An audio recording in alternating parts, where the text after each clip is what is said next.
Hi అండి, ఇంకొక కలెక్షన్తో మేము ముందుకు వచ్చేసాను. సో ఇది వచ్చేసి కాటన్ సిల్క్ అనమాట. సో నేను ఇది మొత్తం ఇప్పట్లేదండి, ఎందుకంటే ఇది ఆల్రెడీ మనకి పిక్ ఉంది. ఎలా ఉందో శారీ ఓవరాల్గా ఎలా ఉందో.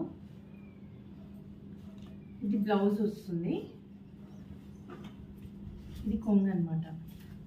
సో మీకు ఇందులో ఇంకా కలర్స్ చూపిస్తాను. మీకు ఒకవేళ నచ్చితే కనుక స్క్రీన్ షాట్ వేసి నాకు వాట్సాప్ చేయండి. All over India free shipping అండి.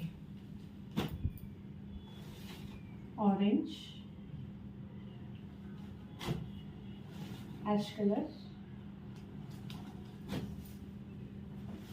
Green, mehndi green,